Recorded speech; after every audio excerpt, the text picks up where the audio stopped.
Hey kids, do you like violence? Too bad he's not here. I thought I'd get that out of the way. Hello, this is Stat Check. I am Innes, and this is Upon Winds of Fire. I am joined by Nathan, and unfortunately nobody else tonight. Curie is otherwise indisposed, apparently, and Anthony is currently flying across the pond, so he can come to Coventry. So it's just the two of us today for this episode, which means somebody's got to listen to Nathan's stats and actively engage, which means it's me, and somebody's got to listen to my shite talk, which means it's him. Yeah. It'll be a very fun show, we promise. We'll definitely talk about how Innes played in our vibe check lead and got vibe checked real hard. Got absolutely bodied, by the way. We can start with that if you want. I played my first round in our little TTS league for the Discord. I'm playing a terrible, terrible Iron Striders list, running 2 Admech Planes, 15 Iron Striders, and basically nothing else, because that's 16, 1,700 points ish. It's a lot of points. And I went second against Chaos Knights and Dawn of War that ran across the board screaming at me and went, dead. And I promptly agreed. So we were finished in an hour and a half, including banter before and after the game, setup and interacting with the people watching. So that was good. I got to get some GSC painted for Coventry, which is another thing I'm sure we'll talk about. How have you been? Definitely. Not really a lot going on here. I'm mostly just working endlessly until I die, apparently. Otherwise, I redid my hobby room, so I moved a bunch of stuff around, and then I am still building Imperial Guard for massive amounts of painting that needs to happen this weekend. I'm going to see if I can get Imperial Guard. That doesn't sound like a thing anyone cares about. No, nobody cares about Imperial Guard, especially not Anthony. They've not been announced or anything like that, right? Definitely not. There's no boxes of Guard or new codexes or anything that are coming out. Definitely no reason at all to be excited or anything. So you should all sell me your Guard on real cheap. Just saying. Other than that, not a lot going on. It's been a pretty slow weekend as far as 40K is concerned, which is also seen in the stats for this weekend. Man, everybody keeps asking about Turbo. Turbo is on an airplane 10,000 feet above the ocean or some such nonsense. I don't know. Hopefully he's above the ocean and not on it or in it. Why would you even bring that up? I don't know. I just felt like the thing that I was supposed to say. I don't know. Not a question, just hello. Thank you, Daniel. I appreciate that. I'm just going to knock on wood and pretend that I didn't say anything at all that could possibly jinx anything. Definitely be nicer about this. For my part, I had a very small GT this weekend. Unfortunately, not big enough to boost my CRS. God damn it! I keep beating people that are good and fucking RTTs and stuff. So I played Kraken Jinster, God, I wish.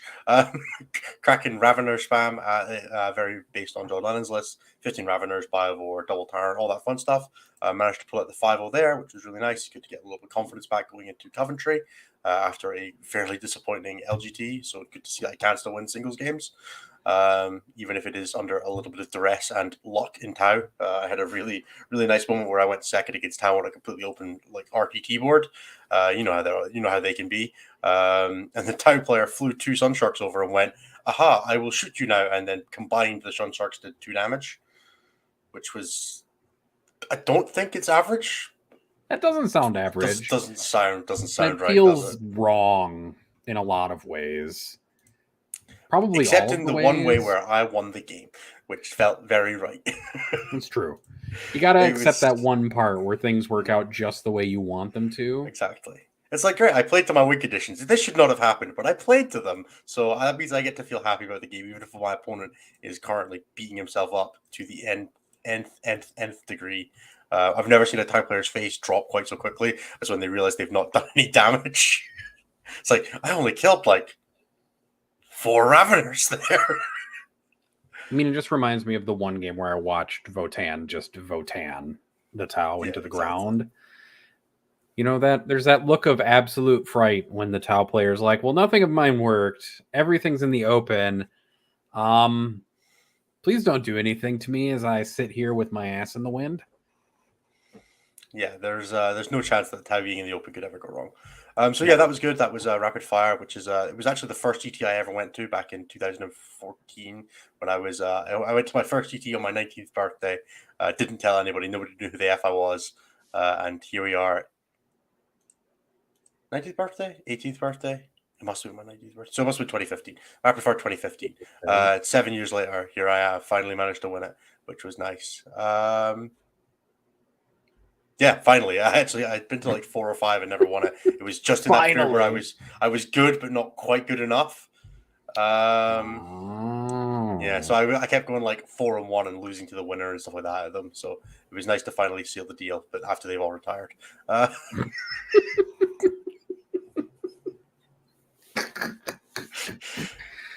Still counts. Still counts. Still counts. It only doesn't count if something untoward happens, and even then, it probably still counts. Who knows? So anyway, yeah, that was my week of 4K. Other than that, I've submitted Gene Circle for Coventry. I'm playing a variant on the list I took to LGT, so I cut all of the trucks and added 40 more dudes with guns, because life is simple. So Coventry is 8-round super major. We're at next weekend. I think it's somewhere in the region of 160 odd players. There's also a 2-day tournament going on at the same time, 5-round, which I think is another 100 players. So all told, it's like 200 and something. There's a major end of GT happening at the same time. At the same venue, yeah. So it's Friday, Saturday, Sunday for the 3-day, and then Sunday, Monday, or Saturday, Sunday for the GT. Just madness. I love it, but that's just so much stuff at once. I know, right? It's gonna be really confusing when you're like, "Hey, you guys are playing 40K, but not the same 40K. Stay away from me, you filthy heathens who couldn't take Friday off work." Or Thursday and Friday, in the case of us who were traveling down from fecking Scotland. But it's a nice leisurely 12 o'clock start on the Friday, so we're going to be up super, super late, doing some fun things. That must be such a long trek from Scotland to the venue. Yeah, it's like an 8-hour drive, I think. 7-8 hour drive, which is like. Are you driving or are you taking the train? I can't drive. It's like, are you driving? I thought this was a train expense. No, we are. So there are train strikes on the Thursday and the Monday. So we were going to get the train. We're driving, unfortunately. Okay. We would have liked to get the train, but unfortunately, the government and the companies have decided to be assholes, so they're still on strike. Fair. That's all I got. Thinking. And Turbo will be there with you. I'm not explaining the GSC list. I'm breezing over that choice. Nobody gets to ask any question about the GSC list. I made the decision. That's final. This is in spite of every single one of us in the stat check giving him absolute shit for switching to GSC after winning a GT with Tyranids. Dude, we all played it, and it was such hard work that I was like, I'm not doing this again. So I swapped to GSC, which is in my head somehow easier to play than Kraken. How? That's all I got. I want you to explain that part. You just need to explain the why of the switching. So you see this Kraken list, right? Mm-hmm. It was really, really, really fucking sketchy to Tau, and I'm expecting to play a lot of Tau if I want to go all the way. And the matchup for GSC into Tau is better way better because I just put all my shit in Deep Strike and then they can't play me. That seems legit. Okay, I gotcha. So you're just planning on just outscoring them on secondary and not giving them anything to kill. Exactly. Well, no, I'm just going to table their fucking ass. Okay, that works too. I mean, fair. Sure. Well, y'all need to just believe in the me that believes in me. I believe in you. I just don't know. Both my losses at LGT were within like 10 points. It's fine. I'm better at 40K now. I just remember a whole thing that happened after LGT. Oh, yeah, where I was like depressed as shit. Yeah, no. I'm just, your friends are just all looking at you with the side eye for a reason. And okay, look, so the Kraken list, the people that Anthony really wanted me to play, if I have to start all those Raveners on the board and I ever go second, they all just die. And then I lose the game. And that list has no guns at all. So Sun Sharks are terrifying. You have to just throw your Hive Tyrant at them and hope for the best. Or maybe smite them if your opponent is bad. Or you could play GSC, which has guns and lots of the guns and basically nothing besides guns. And power to the Foreign Emperor. And then you just take a bit of spray paint and like a template and you just tag your opponent's army so they lose the 10-point painting points for having unpainted models as well. You fill that whole can full of like paint stripper, like just a bunch of brake fluid, and you just spray it on their Yeah, army, and it all exactly. just peels off. Plus, there's strikes on. That's very GSC. Everything's collapsing, like the economy, and that fits with the undermining theme. I brought excavate so I can dig my head out of the fucking bin at the end of game 3.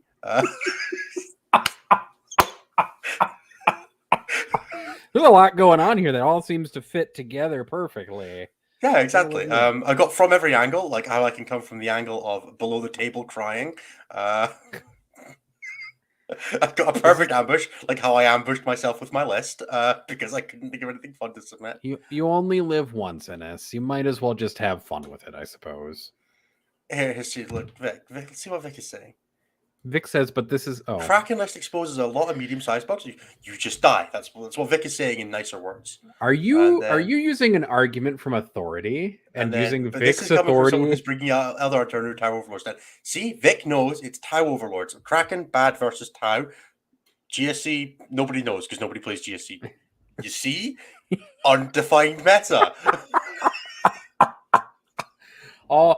Man, this just sounds so much like raving tinfoil hattery, but I'll give it to you, Innes. I'll give it to you. I may or may not also be working on a Gene Stealer cult army on the side because, I don't know, all of this ranting and raving has made me also want to undermine society. If there's absolutely no data on a matchup, how can it be bad?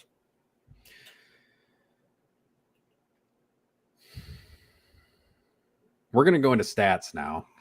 On that note, so we're going to talk about this weekend stats because I don't want to talk about Innes's statement. So we're going to talk about how, oh God. All right. Train of thought, re-railing. Okay. So over the weekend, we didn't have that many events. I think it was 5 events that were GT sized or larger that we're tracking for the purposes of our stats analysis. And there was a very equal degree of data slate implementation as well, right? Yeah, it was like 3 out of 5 had data slate and 2 didn't have the data slate put into place. So I'm gonna smash all the stats together for the purposes of that. But it's something to keep in mind is that 2 of the events over the weekend were still not using the data slate. And I mean, like the data slate basically didn't happen, so it didn't really do very much. So I'm not really concerned about it.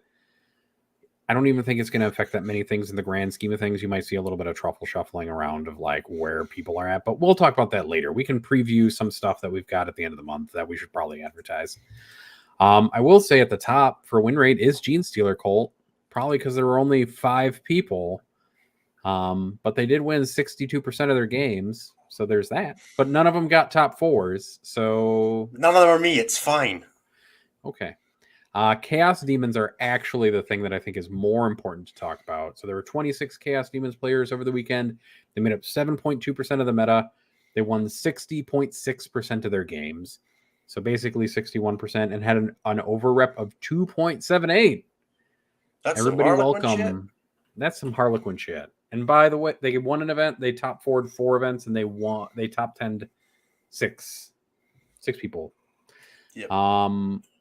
Flamers are a problem, friends. And every time I hear a Demons player complain about how if we nerf Flamers, their entire army falls apart, I'm just going to point to this single data point while we wait to track the rest of the If you can't be balanced, you have to be bad. It's fair.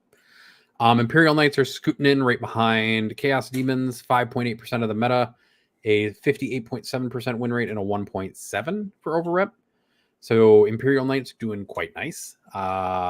Chaos Soup, which includes basically anything with a bunch of demons attachments, they stapled on top of them. Thousand Sons or Emperor's Children plus Flamers, right? Like everything else doesn't really matter.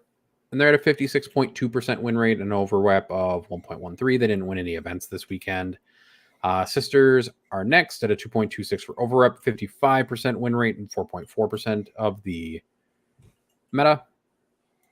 Funnily enough, Astra Militarum is next. Oh, this is because the guy won bracket 2 at GW Open, right? He went 7-1. Yeah, there's one person who did really well. So they ended up with a 54.8%, but they didn't win anything. They didn't get any top 4s, and they didn't get into any top 10s. So they're not doing super hot. Necrons are probably the next most important faction that everybody knows and recognizes. Necrons had a 1.65 overrep. They won an event over the weekend, got 2 top 4s and 6 top 10s. with an overall win rate of 54.6, which is basically how Necrons look every notably, week. I'm not hearing the words Tower, or I'm not hearing the words Tyranids or Harlequins right now, so maybe the nerfs did do enough. We haven't gotten there yet, but Tyranids are definitely balanced now. Yep, is what that's I'll what I say. heard. Tyranids definitely balanced at a 51.6% win rate and a 0.65 overrep. Actually, Underpowered. underpowered. Buff them back. Underpowered. Buff them You back. need guys. to Come let on, them. let my poor harpies go down in points again. We need to encircle the prey back during and every honestly, phase. old Death Leaper as well. Like I don't see a Nephilim CP. Problem is, guys. Nephilim CP to go away. I'm going to skip Craft World because I don't care. Tau Empire is next at 7.1%. 7.7% of the meta, 50.9% win rate. And also a 0.65 over rep. Mostly because there's a split here, which is seen in the meta dashboard data, where you have like a 20% split almost between experienced Tau players and inexperienced Tau players, which is something that I think needs to be noted. Good Tau players win a lot more than bad Tau players, a lot more than other factions. Half of that split. At the absolute bottom, with one player who made up 0.3% of the meta, we have a Votann player who won exactly one game and lost 6 games. Hell yeah, dude. Proud of you. You keep that faction down there for one more week. We've got one more week with them down in the dumps. And I guess we totally forgot to talk about Harlequins. Harlequins still managed a 2.01 overrep, despite having only 9 players and a 2.5% meta representation and a 44.3% win rate, which goes to show you, if there can't be many of you, and a lot of you are going to be bad, one of you being good is enough to give you a good overrep. I will say there was so many Harlequins at my event this weekend. The Tau matchup swung super hard. Now that Tau just outranged them completely with like the fusion and the neuro, just like it looked real rough. The Harlequin player had to do a lot of jank to keep the game close. I think the game I watched was between two of my teammates. Came down to if the Harlequins could hit an 11-inch charge, they could win the game by like a point. And they missed it and lost by 20 or something stupid like that. And then the second worst faction after Leagues of Votann is Space Marines, who had 64 players and made up almost 20% of the meta. And despite winning, I think, the largest event of the weekend, the largest GT, yep, the Super Major, they had a 0.57 over rep and a 42% win rate as a Gestalt. If you split them apart, though, folks, it's really not that great. Blood Angels doing work, everyone else in the dumps. Blood Angels are at a 60% win rate. And then there's not another Space Marines player until Space Wolves at 20th on win rate, who had a 47% win rate. And after that, it's just a pile of them. And then White Scars at the bottom. Oh, yeah. Well, they didn't have any players. Imperial Fists at the bottom. God, I was so worried. Imperial Fists are at the bottom with a 0% win rate. They had one player who won no games. I have a lot of my identity wrapped up in White Scars. I couldn't have handled a 0% win rate, bro. Sorry, Innes. It's real rough for a second. So, yeah, no, Imperial Fist down at the bottom with them. Blood Angels are pretty good. So, Upon Winds of Fire is a reference to Mr. Zach, I think Zach Kerstarter, who managed to win the GW Open with his Blood Angels list. So, congratulations to Zach. It's also a reference to Flamers of Zinch, which are fucking everywhere. But it works on multiple levels. That was what we were going for. It can be multiple things. It's true. Exactly. Oh. It's a good pun. If it's terrible, makes your opponent's grown and also contains layered references like an onion of shit. I don't think our CRS scores are updated yet, but I guess I can list them off just for funsies. Nah, it's fine. The CRS is. We'll just skip it. Anyway. Okay, we'll just skip it. That's fine. My rank's not changed since last time, so we'll wait until after commentary. Oh, okay. I mean, the only other thing that I guess I'll talk about is there's some stuff that I wanted to illustrate. So I talked very briefly about Tau. Considering their veteran versus casual win rate. Tower at a 61, and the casual win rate is a 45%. So casual is a person who's been to 0 to 1 GTs, essentially. And a veteran is anybody who's been to 2 or more GTs. I think, did we not split that up now? And now there's 3 tiers, or is that still not on the dashboard? So it's not in the vet versus newcomer matrix, but if you break it down the other way, we can break it down into newcomer, experienced, or veteran. And let's break that down real quick. When we look at just experienced for Tau, They're roughly a 49. Do you want to put this up on the screen and we can see your frantic clickings? Sure. As we frantically click on things to get data. So for anybody who is new to this, the metadata dashboard is on stat-check.com, where you can find the meta dashboard hashtag /the-meta. Nathan's going to pop it up now. There it is. You can see the little URL up the top there. That gets you access to the data dashboard. That is free for everybody. You can just go and look at that. Please do. It's an awesome piece of work by Cliff. The different breakdowns, so there you have newcomer, experienced, and veteran, which is based on the total number of GTs that player has played over the course of the year, and it's live updating. So a newcomer is anybody who's played 0 or 1 GTs, and then if they were to then play a second GT, all of their games would be moved into the experienced tier, which is 2 or more GTs, and then 4 or more GTs is your veteran tier for anybody who's played 4 or more GTs over the course of the season, all of their games from their first through to their last. So yeah, let's talk data. Yep. So when we look at Tau, we can look at we're looking just at their veteran data now. So we've excluded newcomer and we've excluded the experience data to just look at veteran. And so they have a 61% win rate with 560 games so far in Nephilim. With breaking that down into sub-factions, you have Tau Sept at 309 games and a 61% win rate. Why does that say Tyranids? I don't know. I think that's just a fault in the system.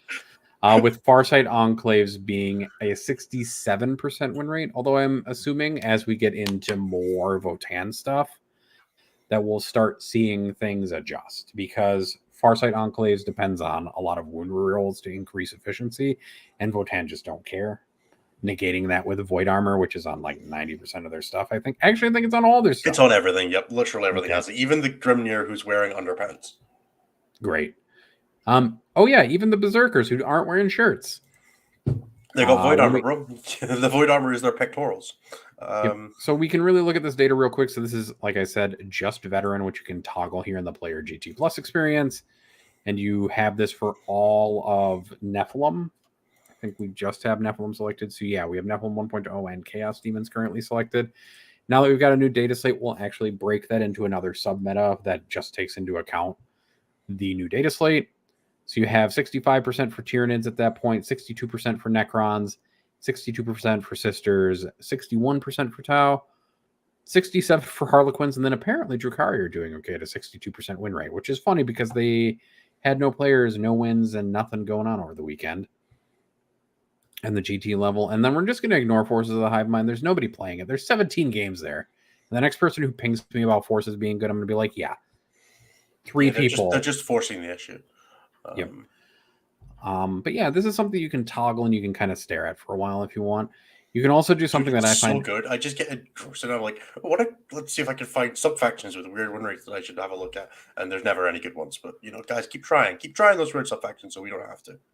Yep. So this isn't quite updated for this weekend, and once it gets updated for this weekend, you'll see this last updated 10/25/2022 thing go away. So it'll change by the date. I will say that I gotta turn this toggle off. One of the funnier things that I always enjoy is when factions are in this bottom right-hand corner, which we call the I don't know what's going on corner, which is currently where Votan exists, because casuals have a 62% win rate and veterans have a 43% win rate, which I find funny. Yeah, but we'll talk about that. The bottom left box is the I am bad box. The top left box is the good players do work. The top right box is the we have a problem. Well, except for Forces of the Hive Mind who just exist. And the bottom right box is the we don't know what the fuck is going on here, bro. Exactly. But really, it's just that we're short on Votan data. We're working on the October update for Innis's pet project, and I honestly we'll talk about that after this section. Actually, yeah, I clicked the no ranking for Votan for a reason, which is that there's just no data for Votan. That's fair. I think that's what I'm going to do too. And that's it. That's all I'm going to talk about the dashboard. You should go check it out at stat-check.com, where you can take a look at all the fun stuff that Cliff curates specifically from all the data that is gathered by Curie from every week. That's basically it for this week, guys. There's not a lot to talk about. The meta's pretty stable still. And as per last week, there's not really a lot of stuff exciting to talk about, which I think is people sometimes take the wrong way, is like that the meta is stable and pretty balanced, so that is not very exciting. And yeah, that's kind of what's going on. We're not every time a release happens, we'll see like some stuff shake up. Votan's going to essentially give us 2 releases because there was the release of half the book, then the release of the second half of the book. So we'll see really how Votan impacts the meta more with the second half of the release schedule. And then we have Guard, and then a whole new book in World Eaters coming out sometime in winter, is what GW said, or soon, TM, whatever that ends up meaning. Yeah, it just means there's not really anything terribly exciting happening. The people who are winning are winning. We'll see some shuffles from the data slate, but the data slate isn't going to change things substantially because there wasn't any substantial changes in it. Yeah, I mean, I think the wholesale outcome will be we see Tau and Space Marine Chaos Space Marines a little better. Demons got a natural buff from their competitors in Harlequins and Eternids taking a bit of a hit. So we'll just see the kind of win rates normalize. The top factions will pretty much stay as they were, I think. Right. Which is something we can probably talk about a little bit in the meta-analysis section, I guess. I guess we can transition to that right now. Unless you want to talk about your... Well, I'm going to do the plugs, and then I'll talk about the meta report. And then we can move on to the general talky section. So, hi everybody, this is Stat Check. I hope you're enjoying the show. If you would like to give us a hand, or if you are interested in seeing more of us, you can check us out at a few places. First place you can see us is on YouTube. So if you're watching the live show and you want to see us, see all our back episodes, which or see any of the bonus content that goes out to the patrons and then comes out to everybody later on, you can check that out at youtube.com/c/statcheck. Otherwise, you can check us out on Patreon at patreon.com/statcheck, where you can support us for a few dollars a month, gets you access to our Discord and all that bonus content I mentioned earlier. You can get access to that a little bit earlier and a little bit more that doesn't go out to everybody because it's not general stuff that we want to put out. It's just a little more specialized. So you can see a lot more of that. You get access to stuff like our TTS leagues. I don't know, earlier access to merch probably because that seems to be easier way to do it. We are working on dice, which should be ready for Christmas time, I think. So we're hoping to have those for LVO. So yeah, we do have a secret project that we are also working on. We are working on shirts. I think that's the easy. Yeah, I think everybody kind of figured it out. Is that we're working on jerseys. So we will have jerseys at some point. We will do an order for them at some point. Patreons will probably get first dibs on that, and we'll probably push out some stuff to the YouTube over time.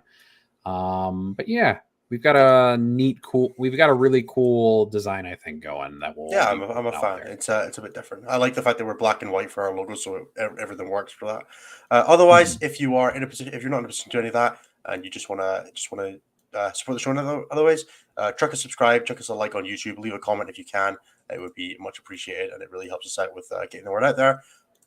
Because yeah, we like doing what we do, and the more people are watching it, the more it becomes feasible for us to do even more. We're not going to be cutting down on anything we're doing, but adding more to the repertoire is very much on the cards. But it just means we need to reach more people. We need to get more in, so we can put more out. That's kind of the ultimate end goal of all this, is to enable us to all keep doing all the cool stuff we want to do. So you guys helping us out with that in any way you can is super appreciated. Speaking of 100%. Cool stuff that we get to do on top of that, the next edition of the meta report should be out this week. I'm hoping to have it out for the Friday of Coventry, which means I'm going to be writing it in the car on the way down to Coventry. For anybody who doesn't know or didn't catch last month's, the meta report is our upcoming once monthly, or already had an edition of once monthly meta report, where we go through our opinions of the top factions of the game, as well as based on both our opinions. So we vote, place them all in, ranked order. So last month, the general consensus was Terran into the best, Harlequins are second, so on and so forth, Guard are terrible. And then we also look at 3 different statistics. So we look at the overrepresentation data, which is how well they do events in terms of top 4 compared to their number of players. So if they have 10% of the players, we expect them to be 10% of top 4s. If they're 15%, they have a 1.5 times overrep. We then look at win rate, and we look at total event wins over the past month. And those are our 4 factors that give us the meta report. And then I'll go into each of the factions in order and give you a little bit of a spiel and a couple of ideas of list directions that you'll be able to go and do a little bit more research on. We were asked if we could put a link to an example of every list. I'm not doing that. That's way too much work. Pay me more. Sorry. That ain't happening. Goonhammer, stop doing that. And Goonhammer have way more resources than us. It is horrifying how much effort that would be. We also have a guest. That was what I was moving on to. We are going to be bringing on a special guest each month. So last month we just did the 5 of us. So that's myself, Anthony, Nathan, Cliff, and Curie. Jeremy from Team Canada, who just contributed our opinions to give 1/5 of the overall player voting. This time we're going to be bringing on Vic VJ from Dice Down and the 40K Farside podcast, who is going to be giving us his thoughts and his ranking. We will also release Vic's ranking separately alongside the article, so you can see what Vic's personal opinion was, and I will maybe hit him up actually to write a brief spiel on why he thought the top 3 factions were the top 3 factions or something like that. But I have not discussed that with him, so that maybe Vic, if you're listening. He seemed to be in our chat before, chatting up our watchers, so I hopefully. Otherwise, I will do a brief rundown for it. Not a problem. And but yeah, so thank you very much to Vic for helping us out this week. We will plug the 40K Fireside podcast in that article specifically.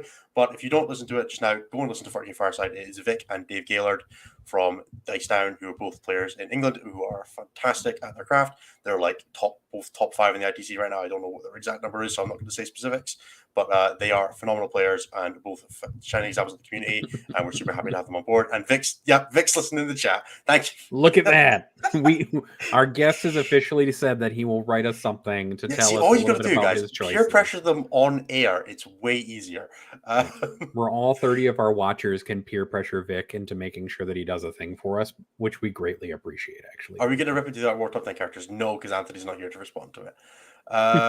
Next episode of 40K Fireside is going out tomorrow, so that will be Wednesday, the 2nd of November. So give that a listen. I'm sure they'll be talking all kinds of sense where we talk nonsense. So yeah, thank you to Vic for that. I will move on from the plug now, and we're going to move on to our general meta talk. Before we move too far, while we're still on kind of the plug topics, Cyble's asking what TTS League. If you probably missed it for this round, but if you are a patron, we do run a Patreon TTS League for Warhammer 40K. We ran a previous one for Legion, which is the Star Wars Legion game. And we'll probably I'm going to do the next one for Warhammer Fantasy Battle 8th Edition. So we'll get like 2 people to play, and they'll all be you. Yep. But no, I'm joking. If you join our Patreon, you'll get to be able to take part in some of our TTS League stuff and some other stuff that we run. We've got a fairly active little TTS community. There's usually a bunch of people playing and asking for games. So if that's something that just you, it is another nice little benefit is that we've got a fairly good community going on. And yeah, Star Wars Legion 1 was super fun. I ran Darth Vader at people. It was great. I am not going to win this one, but I did win that one. So so yeah, it's good. It's a good time. Anything else? I think that's it. Perfect. So let's move on to meta talk. So I got my first proper experience of the new game. It feels very same as the old game. Don't know how much you've had a chance to play with it. I haven't played it all with the data slate yet, but I mean the data slate didn't really. I don't think the data slate did that much stuff really to the meta as a whole. Exactly. I mean, Tyranids kind of shifted from like warrior spam specifically over to maybe 1 unit of warriors that it can protect with buffs with Hive Nexus, and then like mostly monsters. Like you'll see a lot more Carnifexes, I think, with heavy venom cannons running around instead of what we'd seen previously, which was just 20 to 30 warriors, right? Yeah, exactly. I think there's I got asked to do a brief bit for Goonhammer on this, so that was in their results in that article from last Wednesday. But my broad strokes thoughts on the meta update for Tyranids specifically is that you now have to choose a direction with Tyranids, where kind of before you didn't have to. You could just play Leviathan and you were pretty good at shooting, pretty good at combat. This is for Nids comparative, not like, in context of the wider game. But for a Nids army, you were pretty good at shooting, pretty good at psychic, very tanky. You were okay at scoring. You were reasonably fast. You had the Hive Tyrant. You were warriors advancing, shooting, and advancing and charging. You got a little bit of everything, and then you got the durability that kind of tied that all together into a nice little bow that said you just kind of play the game. You get everything else for free. The balanced data slate for Tyranids specifically said you now have to pick a thing with Tyranids, especially with Leviathan. You can't just kind of generally all-rounder everything. You can still lean into the durability. You can play, the monsters with the transhuman and the 4 invulnerable save for the 1 turn. You can Hive Nexus out the 4 invulnerable save onto Carnifexes, which is really cool, really powerful for keeping them alive and ticking. But if you want to run just kind of a bit of everything, your list is going to run out of steam a lot faster because you're going to be winning on the twos by with your warriors. For as tough as they are not that tough. They are still only rocking a base 4 armor save, which is one of the few balancing features that I think they got right on Turtle Warriors. They would have been very silly with a 3 armor save. So I think broadly, the direction that Leviathan took, I think, is fine. I think Harpies are the reason to play Leviathan, which is why I stopped playing Leviathan, because I hate playing Harpies into a meta where other planes are good, because people have a plan for other planes, which means they have a plan for Harpies, and the Harpy versus other planes swing match is just never pleasant. You don't ever want to be the losing side of the plane matchup. And with Harpies not having access to a redeploy, like example of the Kalyon that Tau have, it just makes that matchup unpleasant because you will almost never get first swing. And Tau, even without planes on the board, can kill your planes. Without your planes on the board, you're probably not killing their planes with any reasonable efficiency. 100%. So, yeah, I moved to a Kraken list, which I think is really good. I think it's got its issues. It's certainly probably better on something like WTC terrain, I think. But WTC, you can't run a Spore Assist, so which means you're losing out on some of the Spore Mines. Biovores are an absurd data sheet remaining. The Hive Tyrant is still incredibly fast, and Overrun is a broken stratagem, just fundamentally. So I think there's still an insane amount of power in turrets, and you can still absolutely win GTs and majors with them.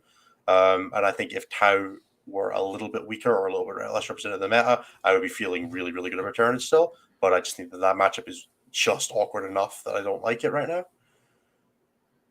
Yeah, I think Tyranids are kind of in like an awkward spot. I think that Kraken list is really good on terrain, like GW terrain, where you can play the Spore Assist, so you can get 6 plus 3d3 Spore Mines a turn. And you really kind of need that guaranteed 6 Spore Mines, I think, to do some of the move blocking you need to do in a Kraken list to really make that list work really well. Tau are hyper dangerous into Harpies, because even if you don't go first, a good Tau list will just draw lines onto it with everything, unless you have a piece of terrain you can hide them behind, which is really only something I think you can do on WTC and UKTC terrain, because they have one really tall piece that you can hide a Harpy behind. It doesn't quite fit. Okay. So yeah, your 2 Harpies, it forces you to push the I need my 4-up invulnerable save button this turn. And if your opponent has hammerheads, they'll just vanish.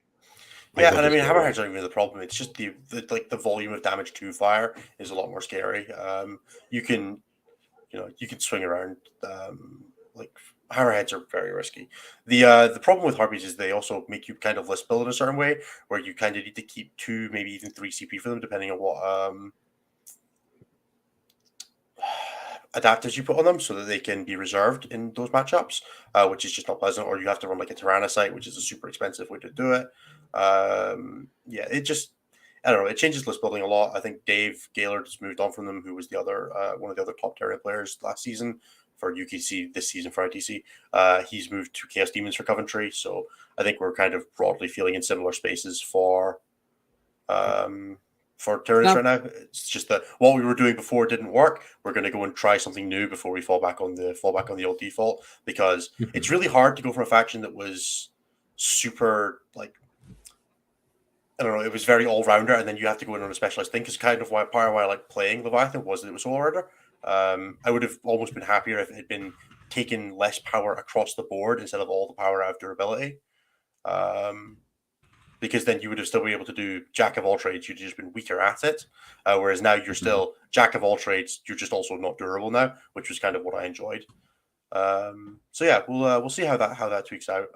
But yeah, certainly for a few of us, we've just decided to move on. I will probably keep coming back to Tyranids. They are my first love and my first faction properly.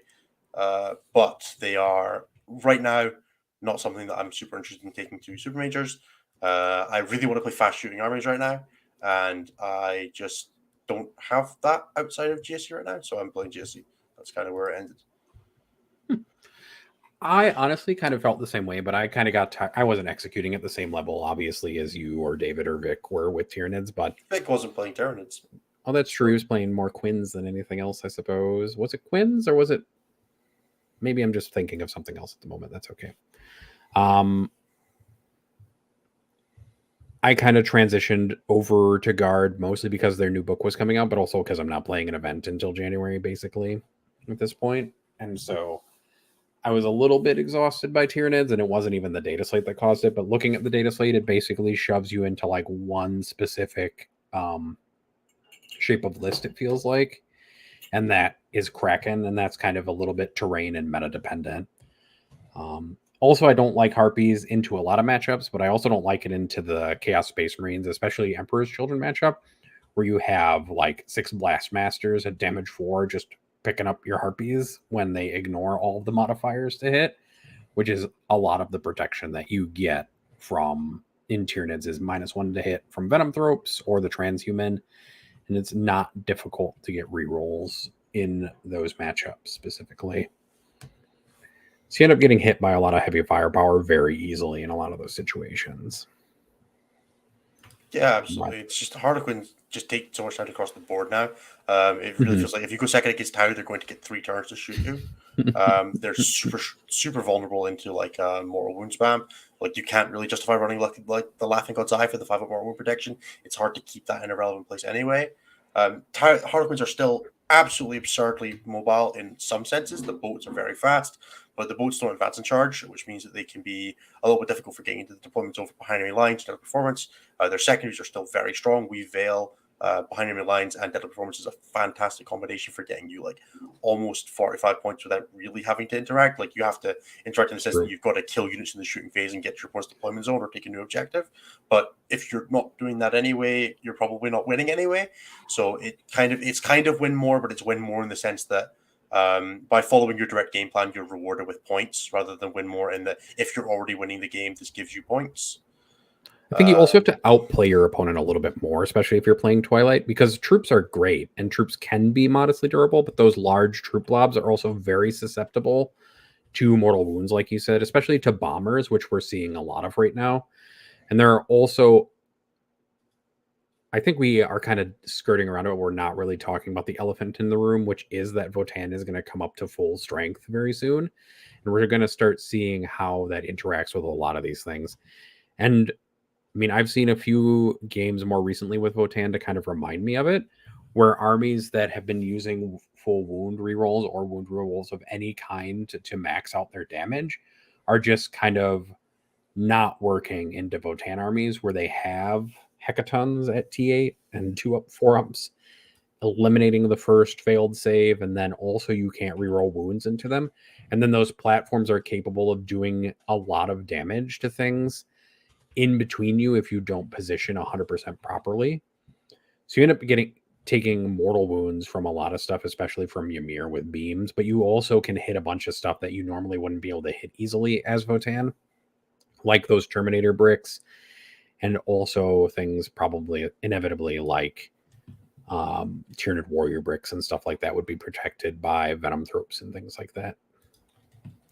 Makes it a lot harder. And I think we're going to see a lot of things change as Votann hit the meta, as people move away from the efficiency they were getting from wound rolls into other things that perhaps get their efficiency from hit rerolls.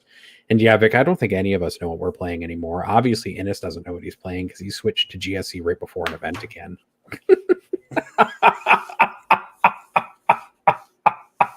Look, if you're gonna YOLO White Scars, but this time YOLO GSC, it's not our fault. Dude, I've played so many games with this faction now. I've not enjoyed most of them, but I've played them.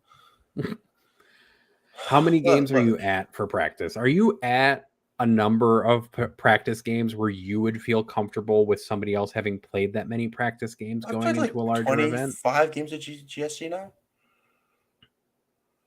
Do you think that would be enough for anybody who's not you to do it? No, but I don't know, man. I don't really practice the same way other people do. I just kind of swap factions on a dime, and it's mostly fine. Look, Chris, fuck off, Chris. Chris, I'm going to a major without playing. You're playing Freeblade Lance, motherfucker. Oh, I thought he was going to bring Votann, but I guess they're not. Probably not. Faction, bro. I just stand there. I go Herald, Herald, Herald, Herald, Herald, Herald, Herald, Herald, Herald, and then I roll 4-ups and I win, or I get tabled. There is no nuance, bro. To be fair, he runs into that one Spore Mine player, and he never leaves his deployment zone and dies. Exactly. That's how I dealt with my 2 Knights players that I played at Chicago. Is I just plopped a bunch of Spore Mines in front of them and was like, I guess you don't get to go anywhere. Sorry, bud. And then waved goodbye. It's just what happens. Mines are And it's broken. okay. I mean, you're not wrong. Spore Mines are kind of broken because they are free and take up space and act like they're not units free. without You turn. have to pay. Like, you have to pay for the Biovore. It's true. And the Biovore doesn't do anything except Spore Mines. Like, realistically, they're not particularly good.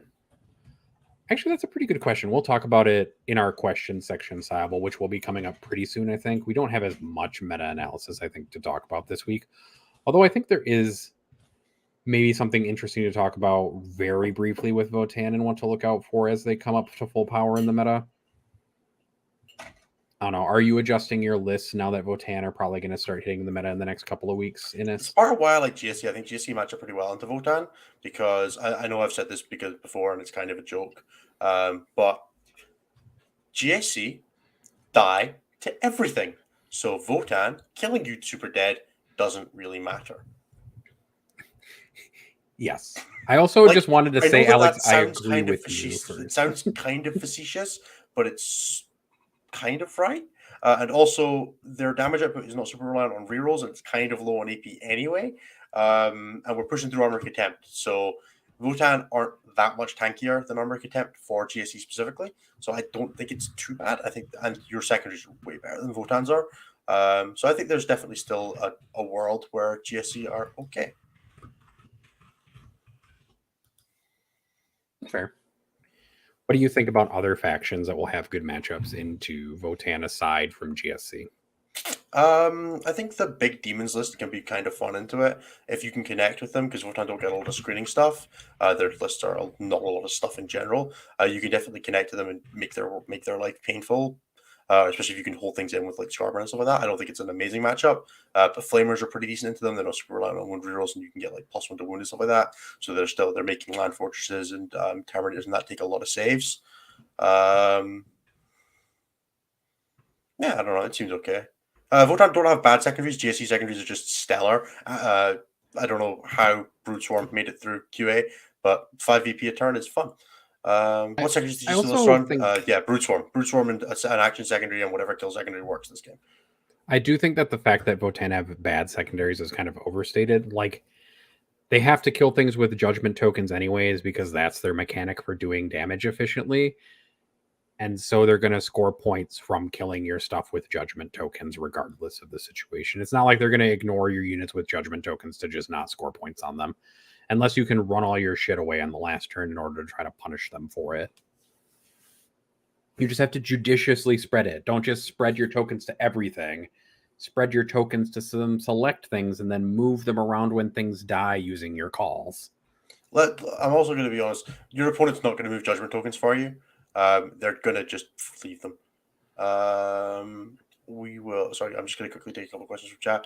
What other nib builds do you think are out there besides Kraken? There's a really cool Behemoth build that uses like naturalized camo and fight on death to be really tanky to shooting and also really punishing to combat armies, which I think runs like a lot of Hive Guard, a lot of Tyrant Guard. I would even be looking at like a couple, like multiple squads.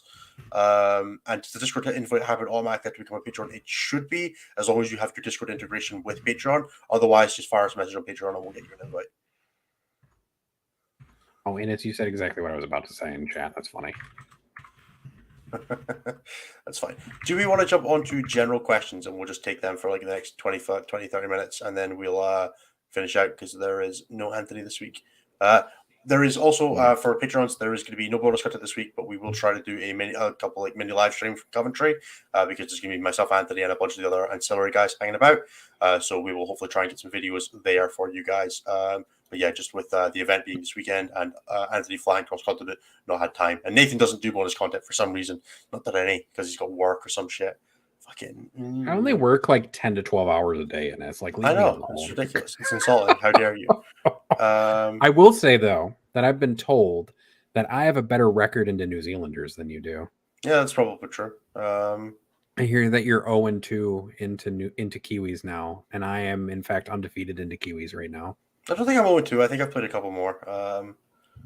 But I can only listen to Alex, who's telling me to remind you that you're terrible into New Zealanders. No, that's fine. I'm only doing into Austrian players as well, but it's like I only count my record against relevant countries.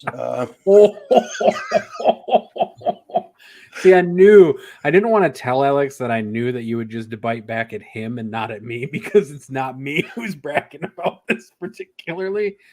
But also, I'm not going to play Innis unless he grudge matches me. You got this great win rate into Scottish players. How's your win rate into any country that matters? Like, come on, man. Fucking, you're beating up on the disabled kid and calling it a victory against Mike Tyson. I'm looking forward to our eventual match when we're both 0-1, because I'm playing guard for a last hurrah in the Vibe Check League, and I'm pretty sure that we're going to play next round just for funsies. Yeah, man, me on my 15 Irish Riders and zero scoring. Into my all scoring and it's going to die real bad list. Those 20 conscripts with -1 to hit plus and a 4-up invulnerable save might actually be okay into that list. I'll just Wrath of Mars on the 24. That's just rude. Leave my conscripts alone, Innis. Right. All right. We are going to jump into taking proper questions. So how we usually start with this is we're going to take questions from the Discord, and we're going to run through those until we get to the chat. What? I said the word funny because it was intentional. Oh, this on actual content / stats that's used in the show. Oh no. I don't know how to explain to you that I hate you in sufficient words. I was giggling because of it, but also because this show doesn't work if we don't have both halves of it, which is why the show exists in the first place, is because there's two halves of this. Nathan can't be in focus for this bit because he's too powerful while he's saying. I'm too powerful talking about this. Apparently, somebody's also trying to make me mad in the questions this week because that's what they want to see. That's all I'm going to say. Right. We're going to jump into the Discord questions. So if you have a question in chat that you want to guarantee gets asked, chuck it in the Discord. And then after we have exhausted those, we will scroll back through chat and see what we can grab that we can talk through. We're going to run for about 25-30 minutes on this one, and then we are going to bounce. We're doing a slightly shorter show this week just because there is no Anthony, which means that the game is generally just we run out of stuff to talk about when we don't have Anthony to insult. That's basically all it is. He says we, but it's really just him. It's just Innis. Look, you've been sitting here insulting me. You could at least pretend you insult Anthony too. Well, somebody's got to balance it out somehow, and it might as well be me trying to do it because I'm not that good at it. All right, show questions. I bet how many of these, before I look, do you reckon are asked for Anthony, knowing that Anthony wasn't on the show this week? We can just answer them in a terrible way, but pretending that we're Anthony. That is a brilliant idea. Should the next Vibe Check League be streamed? We do stream them in the Discord. We just don't stream them publicly just because TTS and all that. It's a little easier to just keep it quiet and private. What bonus content is coming on Friday, and why is it drinking games? Drinking games on Friday might be a shout. Chris, you can be in charge of filming that. What are the chances of... I'm not asking that question, Dino, sorry. What are the chances of Coventry happening? We're not going to talk about that much drama. I had to read the question to myself because I wasn't in Discord. Out loud, just like I did, yep. How much money are you planning on losing at the casino? None, but I'm planning on losing exactly enough to win a Super Major again because that's how it works. If you lose money at the casino as a Scotsman, you always win the Super Major. It's worked 3 out of 3 times. It's worked for me and Brian. So, Nathan, what is your beard care routine? Oh, the tears of his enemies. I wish. I don't have enough enemies to use their tears to do that. It's honestly just not me following it very well at the moment. Just buy some beard oil to moisturize and make sure you wash your face because your beard otherwise holds a bunch of bacteria in it. There you go. There's a routine. Hadar can bring Brennivin. That is a threat, I think. But we'll not say no. I mean, we've got you in the polls, so I'm sure we can make something happen. We have an Airbnb, so. What's everyone? Yeah, this is the one that's just trying to make me mad, and as you can read it. What's everyone's view on codexes, including sub-faction rules / bonuses? For instance, Black Legion, Emperor's Children, Iron Warriors, etc. in CSM. This is just people trying to make me mad because they know that like the one gear that I have, the one peeve is that everybody talks about simplifying sub-factions, but my opinion is that it only punishes non-Space Marine players because we all know Space Marines of their various colors would get to keep all their special stuff while nobody else would get to keep it. So really, it would only punish Space Marine, non-Space Marine players. Good. And I was so excited in ninth edition to get like rules for my sub factions, like expanded rules, like supplement style for them. Even though Strife was not balanced when it came out and made the Drukhari book way too turned up to 11 than it needed to be, I just liked the fact that Xenos were getting more stuff, which is something that just never used to really happen previously. So that was kind of I cool. broadly think you could make them not for match play and not lose out on too much. Just leave them in there for crusade and narrative.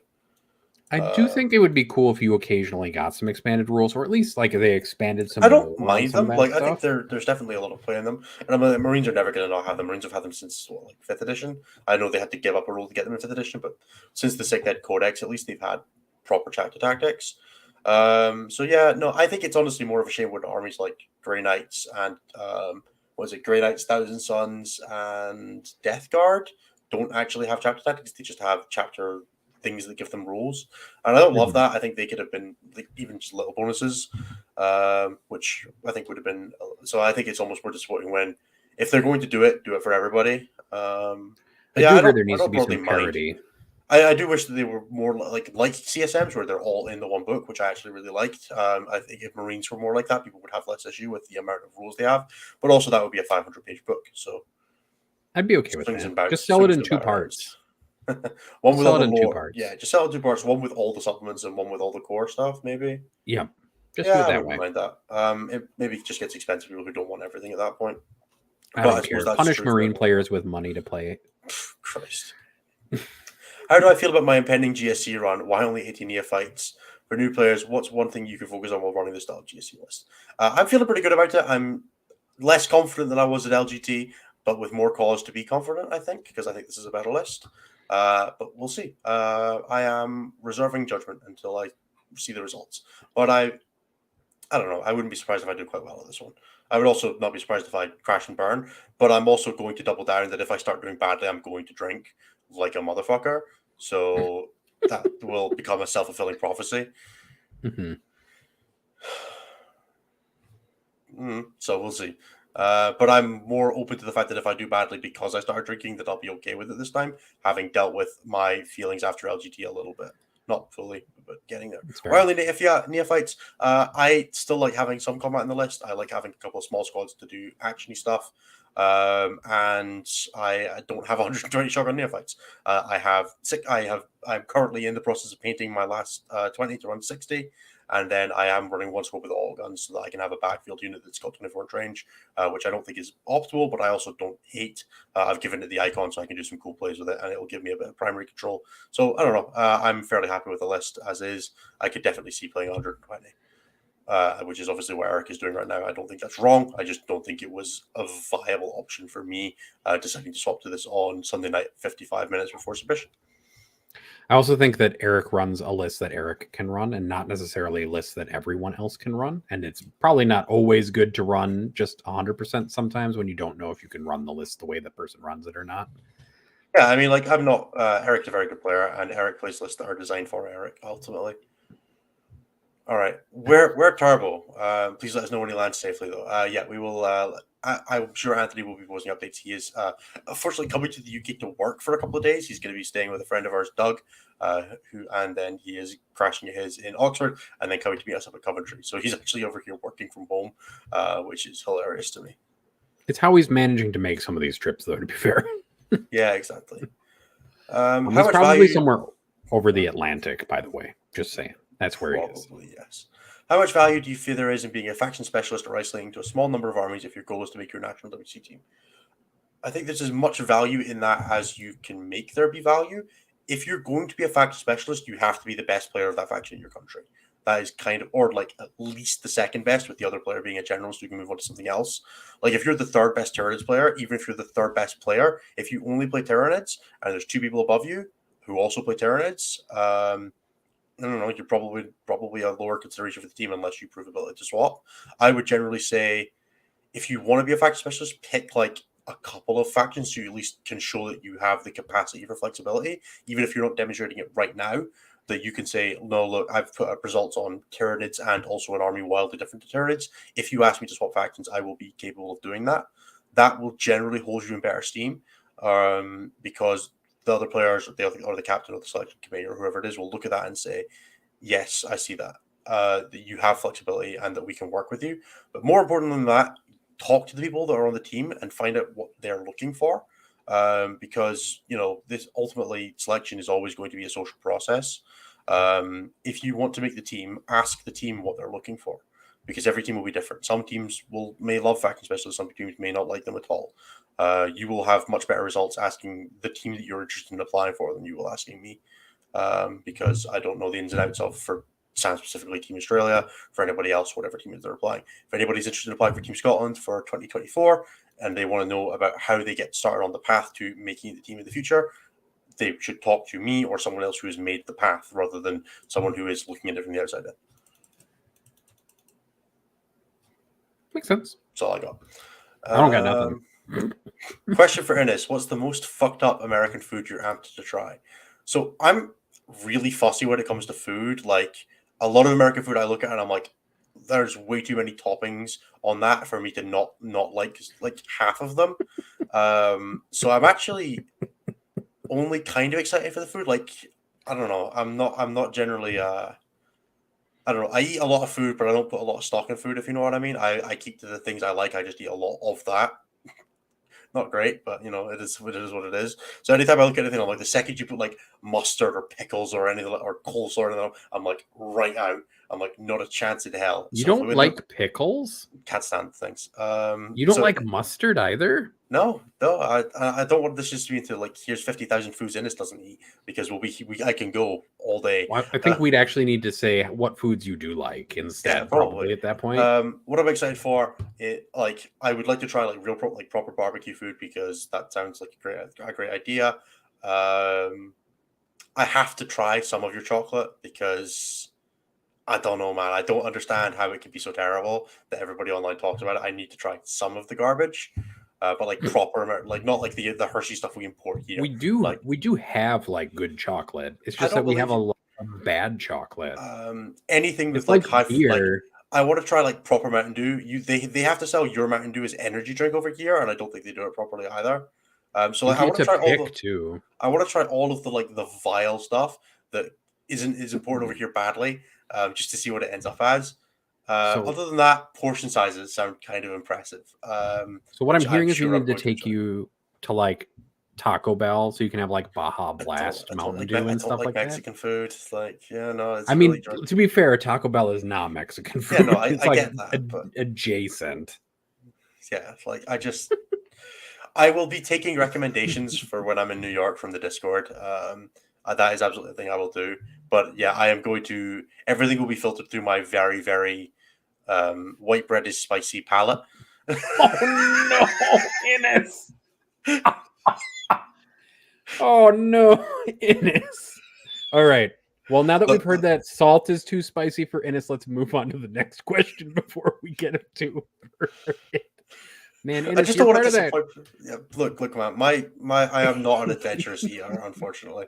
Innes, your forefathers went and stole all those spices and you can't even use any of them. We kept stealing them because we were trying to find one that was good. All right. I am kidding, of course. I enjoy paprika. That's as far as paprika. All right, we're going to the next question before I get mad at you. I'm just trying to. Yeah, I'm gonna. The number one thing I want to eat in New York is a Chicago style deep dish pizza. Man, you're gonna make Anthony so mad. That's the idea. A nice slice of plain. But I hear Olive Garden's great. Oh God, it is. How much guard artillery can I fit in 2K next month? Probably enough to make a lot of people really upset with you. Good. Didn't want to know that. Anthony with Votan, now the worst army in the game. What can be done to fix this? Kill Anthony. What? Whoa. Votan's not the worst army in the game. Just wait for the second half to come out, guys. Yeah, wait for Votan to become a real army. Anyway, I am going to scroll up through the chat now past all the talk of me and being really bad with food. I'm really sorry, guys. I eat like the same 8 meals on rotation and enjoy it. God. I just whatever it is. I'm I not know, gonna. I know, I I'm not. know, I know, I know. It's so sad, but It's the worst stereotype of somebody from the fucking UK. Is that I don't. The problem is I don't even like a lot of. I don't even like a lot of UK foods. So, like jellied eels, man. I don't. I don't get it. I don't get why that's a thing. Um, Anything with kidney, I'm like, I'm good. Black pudding, not a oh, fan. black Like, pudding is so good. Sorry. I know. I like putting an over easy egg on top of it. It's so good. Okay. What would you say is the easiest and hardest factions to play? The easiest faction to play, like well, or just like generally, like I the don't know. easiest factions to Answer. play. I don't know. Feel the vibe, man. Answer the I question. feel like Custodes is the easiest faction to play. There's not a lot of units. You don't have a lot of options. Most of the army moves at the same speed. It has good shooting, good combat, and reasonably powerful stratagem, so you don't have to manage a lot of things in the same time. It doesn't have a complicated movement phase, and you just have to roll fours in order for that army to work. I would probably put like Custodes and then like Chaos Knights, Imperial Knights in that kind of bracket of armies that just kind of do their thing and it will either work or won't. Most complicated armies, Tau seem to be really quite. You need to get a lot of your movement phase and your sequencing at the moment. I think Tau are like there's definitely a degree of once you hit a minimum bar with Tau, you can unpilot them to basically autopilot and win a lot of games without trying. But the close games will be really difficult. Eldar in their new builds seem a lot like that as well. Like the Savage Strikes Master Strokes build that gets a lot of battle focus. Has to be very careful with threat ranges and where it can apply angles and pressure. I think Twilight Harlequins kind of falls in that same boat because Yeah, Twilight Harlequins, you're any depending like on sort combat a of very lot. heavy fragile melee list can be like that. So like Kraken Tyranids, Harlequins, Gene Stealer Cult as well kind of fall in that category. Of being, there's a very high baseline you have to get to. That's kind of how I'm interpreting this. Is like what level of competence do you have to reach before you can play this army relatively A lot successfully? more moving pieces. Yeah, exactly. So I would say any army that's kind of fairly simple, units that just kind of do their thing. So Leviathan Tyranids, I would have put in that easy to play category where you can achieve a very competent level on Leviathan Tyranids without putting a lot in. I would say Blood Angels are kind of there as well, although Blood Angels you can get a lot more out of. Because Blood Angels, you can just kind of go apply Death Ball to forehead, and then if it works, it works. If it doesn't, it doesn't. You can take a lot of these a lot higher, and like I don't think you can play if you want to play Pure Knights at the highest level, you'll have to put in a lot of work. But to get them to competent, I could probably go through to a GT with a couple practice games. Yeah, I think Blood Angels, Chaos Knights are all kind of in that region. I think full release Votann are going to be in that same kind of pile of easy to play armies because they do their one thing and they do it well. Yeah, probably. Nathan, are you ever going to come to the UK? And why is the answer no? I will come to the UK. I've actually been to the UK before. We're going to get Nathan over for LG 2024 or 2023, mate. I'm gonna come over to WTC next summer. Hell yeah. I mean, Innes should know this. I do. He's coming to help us. He's going to sit I and know. stare at my pairings matrix and not talk because I'll be annoyed at him if he talks. Because I'm annoyed at everybody if they talk on pairing. I mean, the funny thing about it is I'm like gonna make this whole thing for Innes, and he's just never gonna use it because intuition is stronger, bro. Yeah. I already talked to Chris about it. I was like, "Yeah, Chris, I have this whole plan," and he was like, "I'll tell Innes about it." And then Innes just is there. So now I'm going to tell Innes on air. Go for it. Don't you leaking state secrets. Right. So Not next year, I was planning on hitting on GTs and really getting the reps in. Do you know where LFL could look and find any GTs coming up? So there are a couple of ways you can do that based on what region you're in as well. So if you're in the UK, the UKTC website has a really great events calendar where you can see basically every event in the UK for the next however long. Frontline maintains a similar resource on the ITC page, which is anything that's been submitted to ITC rankings.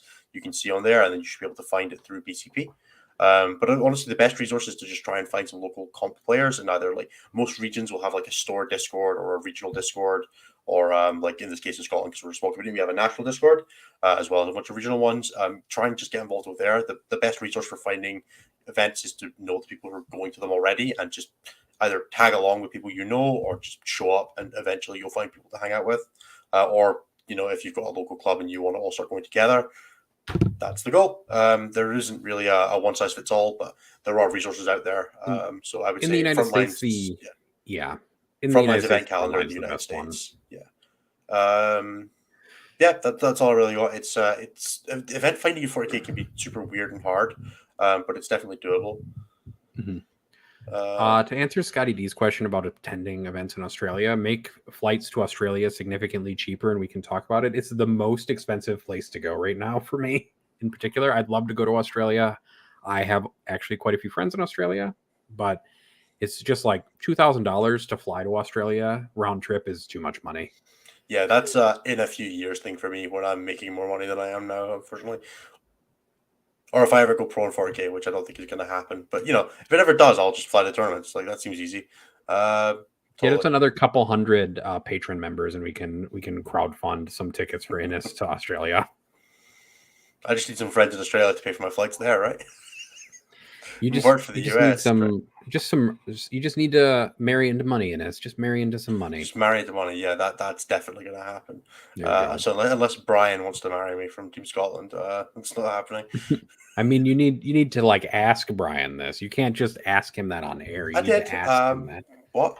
No, it works. It works the same as getting Vic to write theory, which he's just DM'd me. It works the same. I just asked Brian on air, and then he has to say yes because peer Oh pressure, dang. right? Anthony must have landed or must have internet on the plane because he just waved at somebody in the Discord to say hello. But did he? Ash Yeah. Loftus, I'm taking BA to a GT next week. Let's see if I can 3-2. Ash, I believe in you. You're a very good player because you beat me once. So I have to say yes. Actually, you beat me twice. You got the same win rate into me as New Zealand does. You have to pressure them online or it doesn't work. Exactly, Sybil. Right. I think we are firmly devolved into the realm of we are talking shit and garbage now. So I mean, we seem to be getting people still staying here to listen to us talk garbage, so it must be okay, Inez. Right. Let's round out. Thank you, everybody, for joining us for this episode 17 of Stat Check upon Winds of Fire. One last question for Chris. Fuck off, Chris. Find one question from one Chris. question. Do it. It has to be. Nope. All right. I'm not. We're That's done. why I'll never go to Chicago. The Bean. It's called Cloudgate, technically. It's called the Bean. That's okay. Fuck you. Anish Kapoor can die in a fire.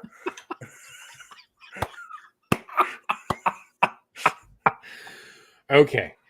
Thanks everyone for watching us. Please go. He does not deserve dominance over Vanta Black. Give it to the people. I believe in.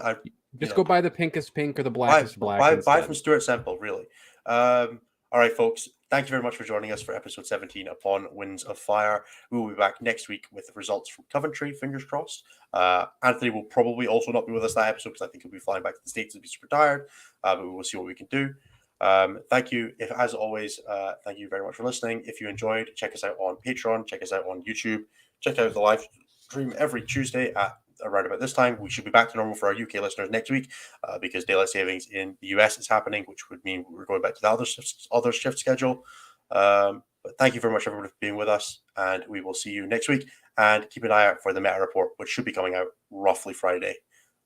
Thank you, everybody. We will see you next time. Bye-bye.